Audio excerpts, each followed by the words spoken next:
Bonjour Thierry Guerrier, joyeuse Pâques tout d'abord. Joyeuse Pâques à tous. Dans votre édito politique ce matin, vous voulez évoquer ce projet qu'on prête au président de la République de vouloir supprimer l'ENA, tout bonnement et simplement en finir donc avec l'École nationale d'administration. Et oui, je veux revenir sur cette intention qu'on lui prête, car ce projet de suppression de l'ENA fait partie des fameuses fuites, vous le savez, issues des mesures qu'aurait pu annoncer Emmanuel Macron, qu'il aurait dû annoncer s'il n'y avait pas eu le terrible incendie de Notre-Dame. Le président va-t-il conserver cette décision dans la liste des mesures qu'il annoncera finalement jeudi dans sa conférence de presse? Ça, impossible de répondre. Mais j'espère, moi, qu'il aura profité de la polémique que ça a suscité pour bien y réfléchir. Et pour revenir, pour annuler ce projet, car c'est totalement démagogique à mes yeux. Ah bon, mais pourquoi totalement démagogique? Vous êtes bien tranchant. Les critiques à l'égard de l'ENA et à l'égard des énarques ne manquent pas pourtant, et elles sont souvent venues des gilets jaunes eux-mêmes. Oui, mais que disent les gilets jaunes exactement, et ceux qui manifestent depuis plus de 20 samedis dans toute la France? Notamment que nos gouvernants et certains hauts fonctionnaires prennent des décisions inadaptées d'abord à ce qu'ils vivent, que la haute administration vit hors sol, qu'elle est déconnectée de la réalité de la vie quotidienne des Français, et en particulier des plus pauvres. Les gilets jaunes n'aiment pas spécialement les énarques, d'accord? C'est un objet de moquerie, c'est vrai. Mais ils ne sont pas idiots, les gilets jaunes. Ils savent bien qu'il faudra toujours recruter, former, renouveler des élites à la tête de l'administration. C'est l'arrogance, parfois, de ces grands commis de l'État qu'ils fustigent, ainsi que leur méconnaissance de la vraie vie des Français modestes. Les gilets jaunes n'ont jamais demandé la suppression de l'ENA. La décréter, ce serait donc sembler, à mes yeux, leur lancer un os arrangé, sans effet, et ils n'en seraient d'ailleurs pas dupes, comme le montrent les premières réactions aux fuites sur le projet du président Macron. Mais supprimer l'ENA aurait un avantage, ça obligerait l'État à revoir la totalité de la formation des hauts fonctionnaires. Oui, alors c'est peut-être là qu'est le sujet.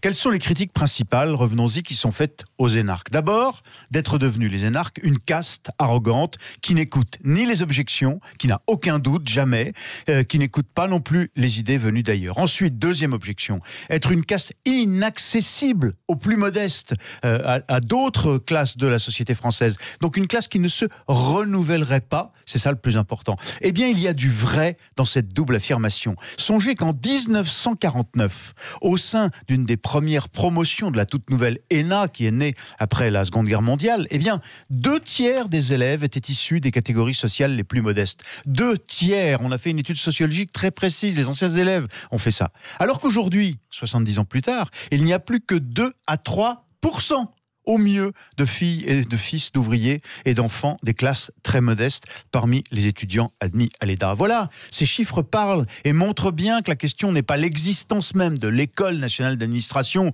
ou d'une autre, avec un autre acronyme, on va y revenir, mais plutôt d'abord son mode de recrutement qui s'est perverti, qui est réservé désormais de fait aujourd'hui aux enfants de l'élite, qui se renouvellent petit à petit.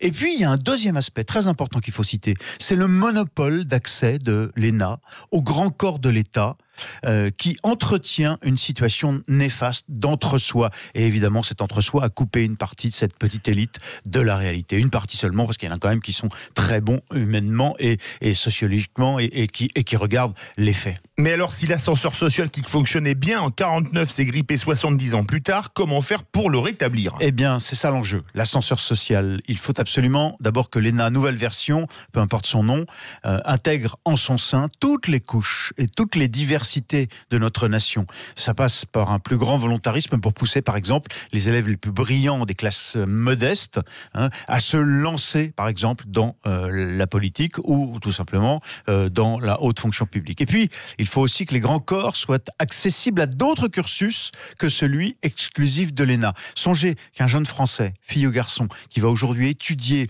par exemple, après des concours très durs, dans les meilleures écoles d'administration anglaises, américaines, japonaises, il y en a en France, il peut pas revenir ensuite, alors qu'il est très brillant, parfois même plus brillant encore que ceux qui ont fait ces concours de l'ENA, il ne peut pas ensuite tenter d'intégrer, lui, les grands corps à cause de ce monopole. L'administration française y perd en souplesse, en intelligence et en modernité. L'enjeu, ce ne serait donc pas, selon vous, la suppression de l'ENA, mais bien son monopole. Eh oui, un monopole qui engendrerait une petite aristocratie, donc endogame, fermée sur elle-même, je le disais.